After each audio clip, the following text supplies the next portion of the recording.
Halo Sobat Anime. Di video kali ini, Tong Anime akan membahas tentang Danmachi Chronicle episode Ryu versi Lunoir dan Chloe part 2 yang berisi Seer menyadarkan Ryu, serta Chloe dan Lunoir hampir meninggal. Sebelum nonton videonya, klik subscribe, like, dan lonceng agar kalian dapat update terbaru dari anime kesukaan kalian. Sebagai refresh part sebelumnya, setelah Lunoir dan Chloe masing-masing menerima permintaan untuk melenyapkan si badai yaitu Ryu Lion, di waktu yang sama Ryu dipaksa bekerja sebagai pelayan di Cafe Mia untuk melunasi hutang 50 juta valis yang ditagihkan Mama Mia kepadanya.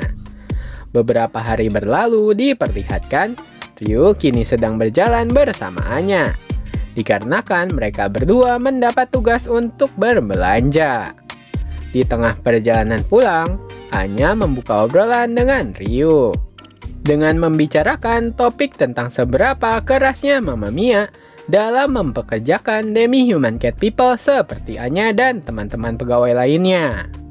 Melihat Ryu tidak membalas pernyataan tersebut, Anya lalu bersikap seperti senior dengan memberi nasihat kepada Ryu untuk memegang keranjang belanjaannya dengan erat.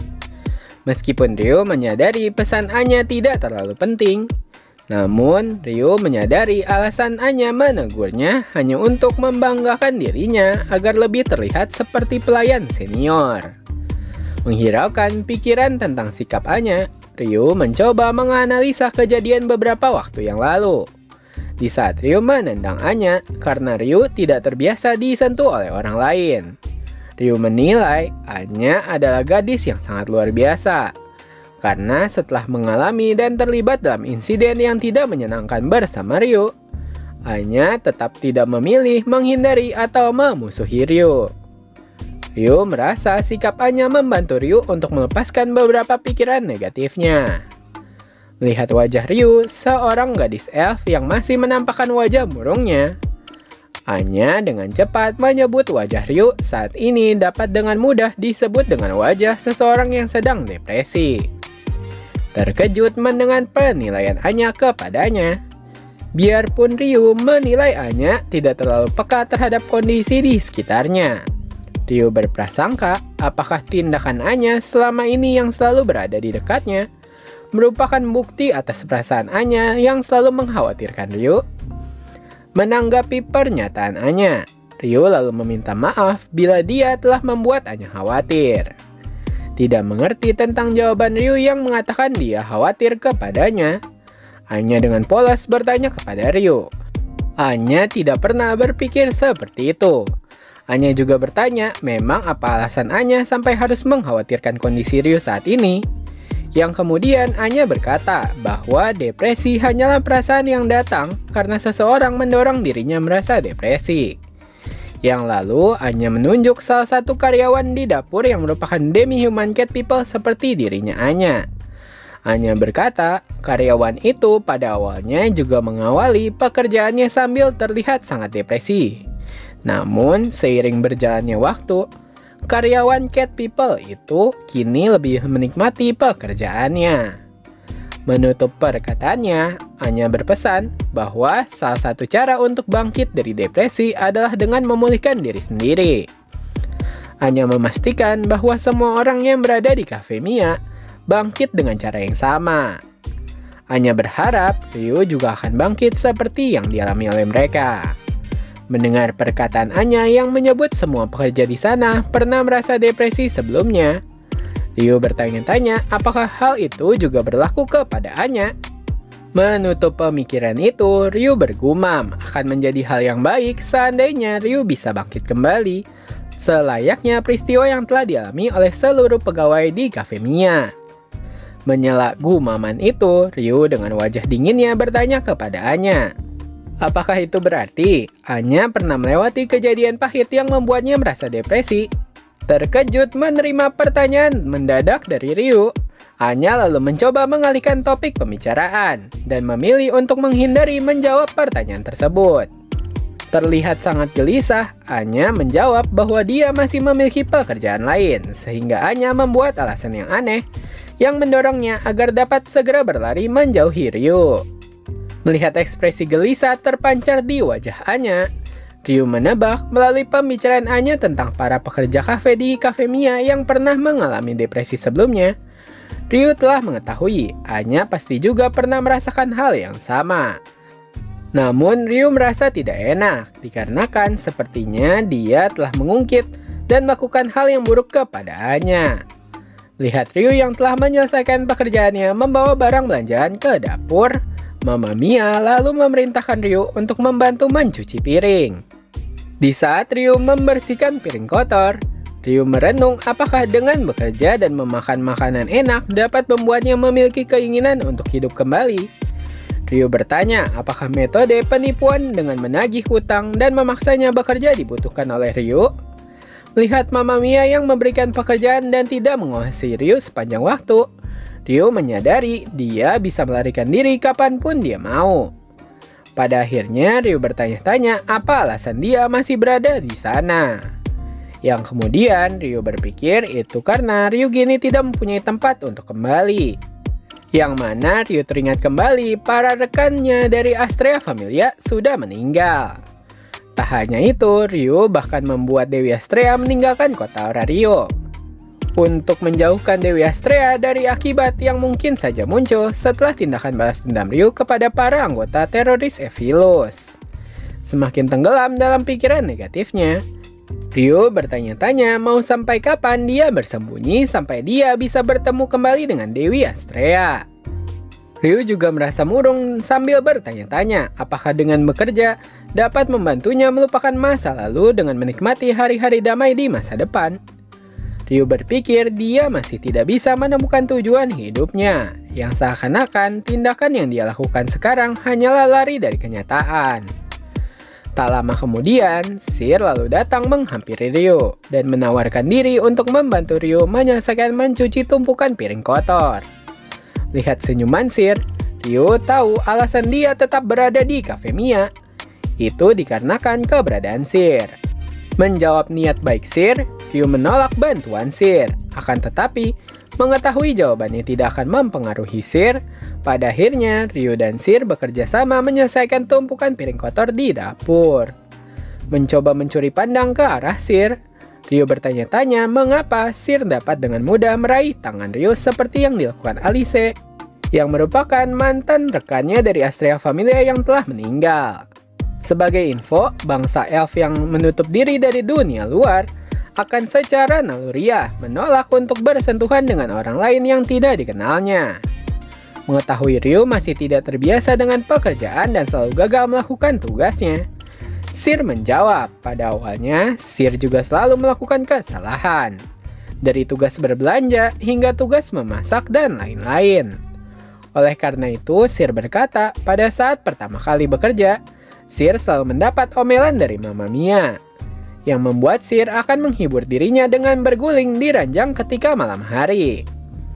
Menutup penjelasan itu, Sir berkata, sampai sekarang Sir juga masih buruk dalam hal memasak. Tak percaya dengan perkataan Sir, Ryu lalu tersenyum dan sedikit tertawa. Memandang wajah Ryu, Sir lalu berkata bahwa dia sangat senang. Karena ini merupakan pertama kalinya Sir melihat senyuman manis milik Ryu. Mengembalikan ekspresi canggungnya, Ryu berpikir Sir adalah orang yang sangat polos dan tidak sepatutnya berada di sekitar seorang kriminal seperti Ryu.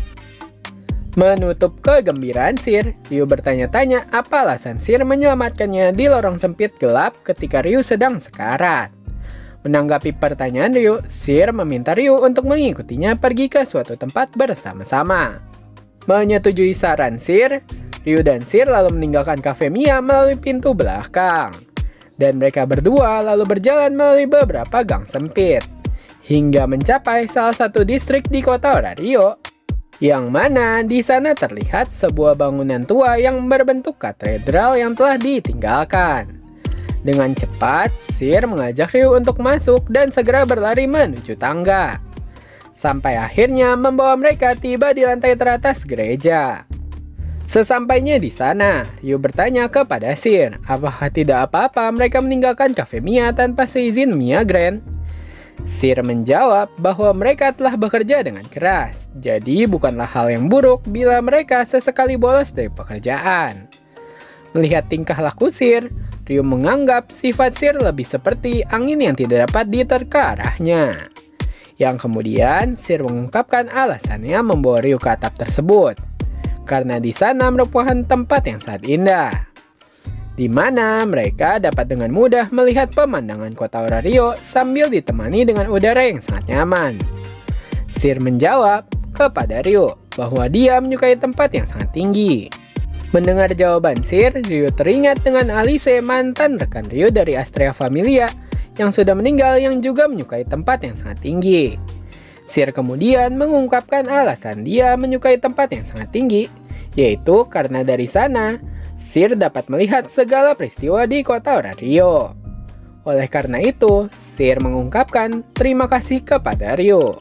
Dikarenakan di saat kota Orario ditelan dalam masa kegelapan saat kelompok teroris Evilus masih berjaya, berkat bantuan Loki Familia, Freya Familia, Ganesha Familia, serta Astrea Familia yang memerangi Evilus, sampai pada tindakan Ryu yang membasmi Rudra Familia, yang pada akhirnya itu membuat kota Orario dipenuhi kembali dengan perasaan kegembiraan.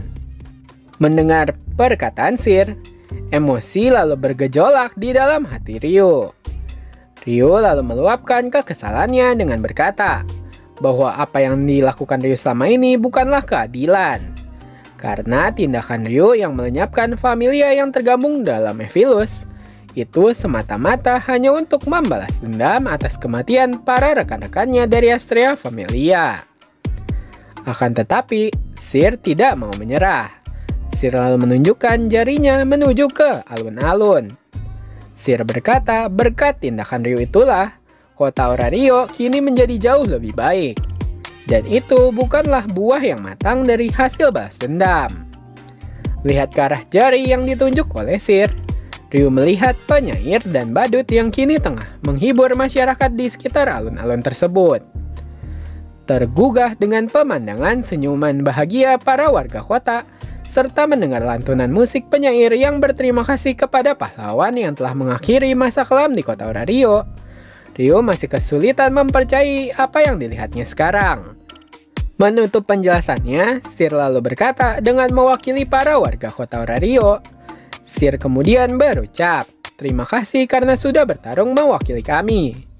Perkataan Sir seketika membuat Ryu terharu. Biarpun nampak tak jelas, Ryu seakan-akan melihat bayangan mantan rekan-rekan familianya yang telah meninggal, memberinya semangat untuk tetap hidup. Yang kemudian, Ryu bertekad untuk meneruskan hidupnya demi mengawasi keadaan kota Orario yang damai, yang merupakan salah satu hasil dari kerja keras para rekan-rekannya dari Astrea Familia. Di dalam hati, Ryu bertanya-tanya siapa sebenarnya Sir, karena pernyataan Sir dapat dengan mudah mengetuk pintu hati Ryu, layaknya kebaikan yang pernah dilakukan Dewi Astrea kepada Ryu di masa lalu. Melihat pandangan mata Ryu menjadi lebih bercahaya, Sir berkata dia menyukai Ryu, karena Ryu adalah seseorang yang sangat langka, yang akan menjadi semakin cantik bila melihat kebahagiaan orang lain. Lihat Ryu sudah menjadi lebih baik, Sir bertanya lalu apa tujuan Ryu sekarang. Bila Ryu ingin meninggalkan Cafe Mia, Sir bersedia untuk membujuk Mia untuk menerima hal tersebut. Tak disangka, Ryu dengan segera menjawab bahwa Ryu akan membalas kebaikan Sir kepadanya. Ryu menambahkan jika dia tidak bisa membalaskan kebaikan Sir kepadanya, Ryu merasa bahwa bila dia bertemu kembali dengan teman-temannya di surga sebelum membahas kebaikan Sir, mereka pasti akan menertawakannya. Menerima usulan Ryu, Sir lalu meminta Ryu untuk tetap bekerja bersamanya di Cafe Mia.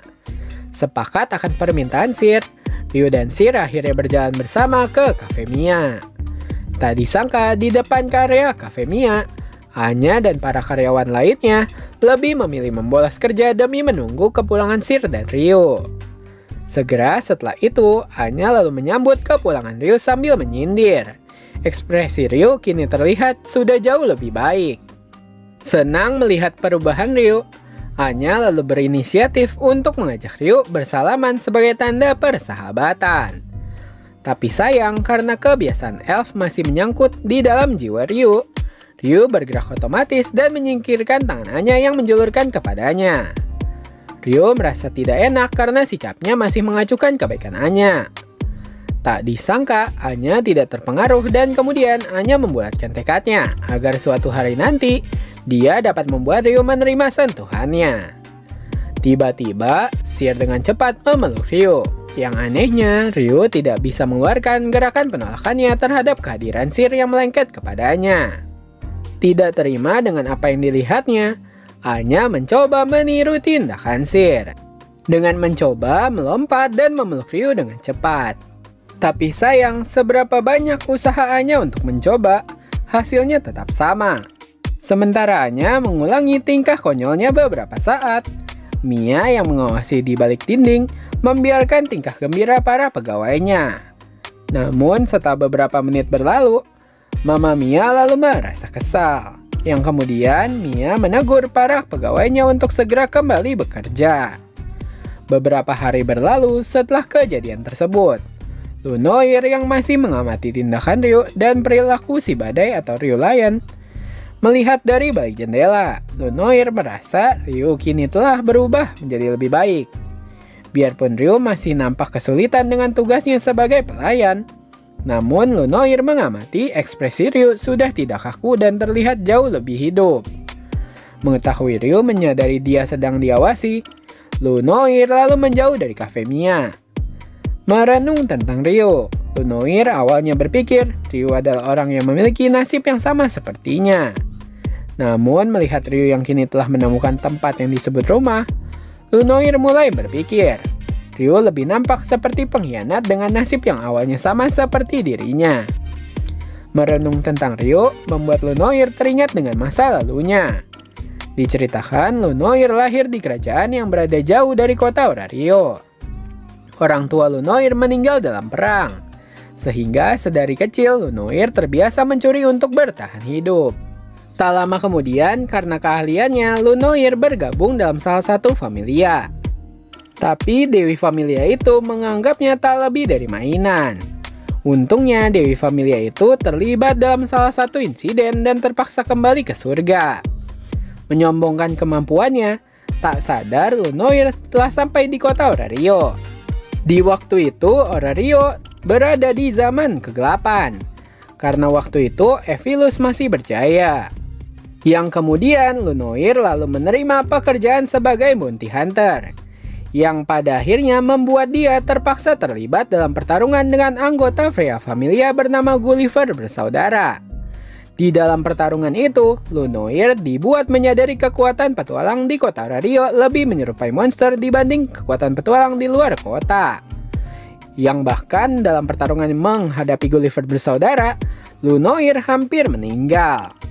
Berhasil melarikan diri, Lunoir untungnya bertemu kembali dengan Dewi Demeter yang bersedia mengupdate statusnya.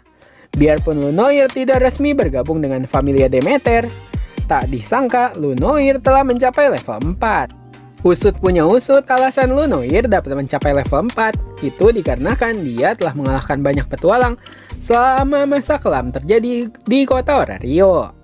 Dewi Demeter lalu menyarankan agar Lunoir untuk makan malam bersamanya. Biarpun Lunoir mencoba menolak, akan tetapi karena Demeter telah menghidangkan makanan tersebut, Lunoir lalu menerima saran dari Dewi Demeter.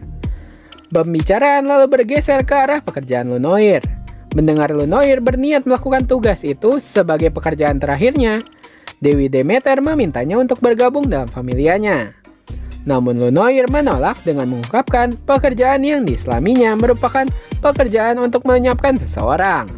Maka dari itu, Lunoir merasa tidak pantas untuk menerima tawaran Dewi Demeter, yang pada akhirnya menilai kebaikan Dewi Demeter lebih cocok untuk orang-orang yang tidak melakukan dosa.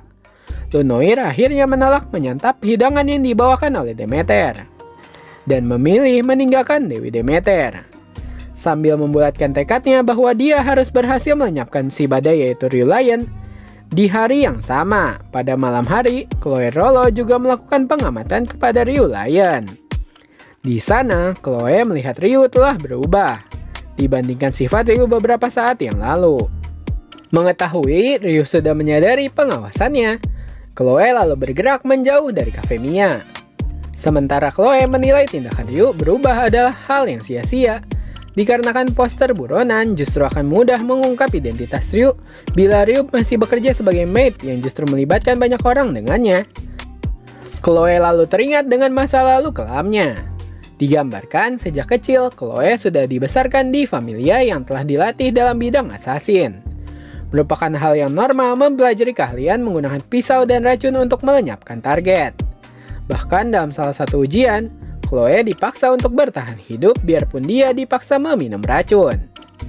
Setelah mengalami berbagai insiden buruk, berkat senior cat people yang berhasil menyelamatkan Chloe dari kegagalan misi, itu membuat Chloe tersadar dan memilih untuk meninggalkan familia yang berkutat dalam bidang assassin. Setelah berhasil meninggalkan familia tersebut, akhirnya Chloe berpindah ke kota Orario dengan mencuri uang dari orang kaya dan membagikannya kepada anak yatim. Di sini Chloe mulai membangkitkan fetis anehnya yaitu Shotakon. Tak lama kemudian, Chloe terlibat dalam masalah yang berhubungan dengan elit dari Ganesha Familia, yaitu Shakti Pharma. Karena pada saat itu Chloe terluka sangat parah dan hampir membuatnya meninggal akibat bertarung dengan petualang dari elit yang berasal dari Ganesha Familia tersebut. Merasa tertekan mengingat masa lalunya, tidak disangka Chloe beruntung bertemu dengan Dewa Njord. Yang kemudian Chloe memaksa Dewa Njord untuk membawanya ke penginapan kelas atas. Di dalam ruangan itu, Chloe lalu meminta Dewa Njord untuk memperbarui status miliknya. Alasan Dewa Njord tidak bisa menolak permintaan Chloe dikarenakan Chloe mengetahui rahasia Dewa Njord yang mempunyai hubungan dengan anggota Evilius bernama Barca Verdix. Mengeluh tentang sikap Chloe, Dewa Njord lalu memperbarui status Chloe dan ternyata Chloe berhasil mencapai level 4. Sama seperti yang Lunoir alami, Dewa Njord juga menawarkan kepada Chloe agar bergabung dalam familianya.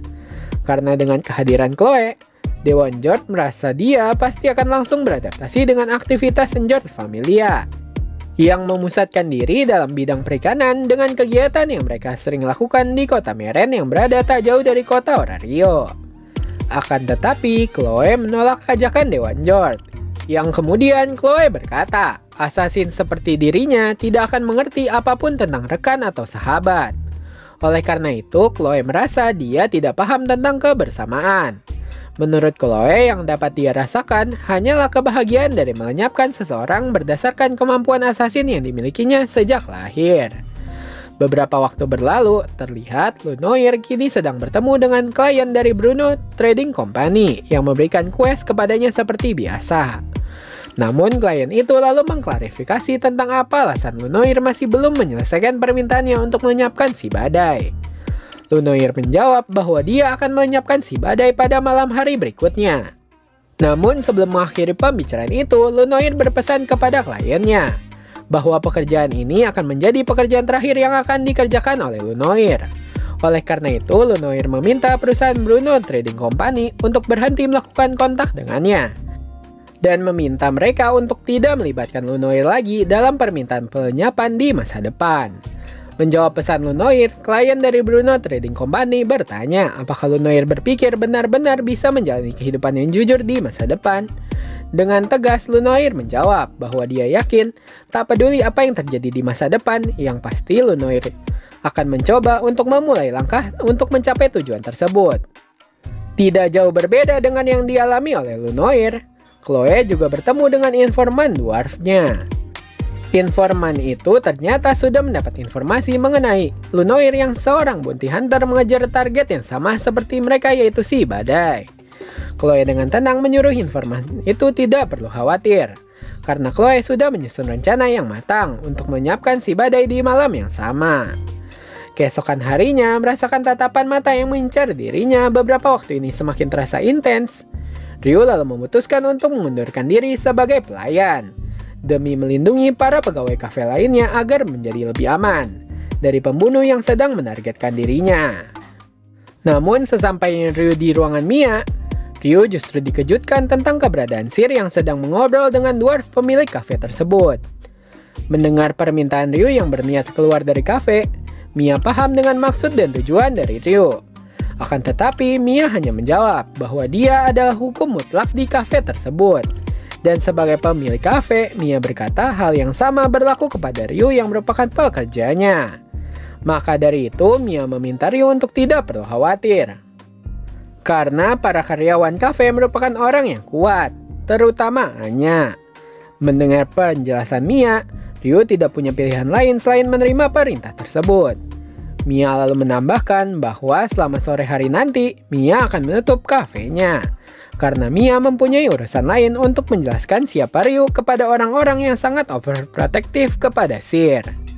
Tidak memahami siapa kelompok yang dimaksud oleh Mia, Ryu lalu merasa terancam dengan pesan penutup yang diberikan Mia, yaitu Mia tidak mau ada kerusakan fasilitas kafe selama Mia tidak berada di sana. Pada malam harinya setelah Mia dan Sir meninggalkan kafe, Anya dan para pegawai kafe lainnya dengan segera merayakan hari libur mereka di dalam kafe Mia. Setelah menggelar pesta dengan memakan hidangan lezat dan meminum minuman sepuasnya, mayoritas pegawai kafe lalu tertidur dengan lelap. Melihat hal ini, Ryu hanya dapat menyelimuti mereka, yang kemudian Ryu memutuskan untuk berbaring di kasur tempatnya tidur. Nah, sekian pembahasan Danmachi Chronicle Ryu versi Lunoir dan Chloe part 2. Selanjutnya akan ada part 3, yang dimana akan terjadi pertarungan besar-besaran antara Ryu menghadapi Chloe serta Lunoir. Pastikan kalian untuk menonton videonya. Sebagai penutup, kalau kata pepatah, tak kenal maka tak sayang. Kalau kata petuang anime, tidak subscribe ya tidak tayang. Jangan lupa subscribe, like, dan komen agar petuang anime dapat semangat untuk menayangkan video-video menarik tentang anime kesukaan kalian. Terima kasih sudah menonton, sampai jumpa.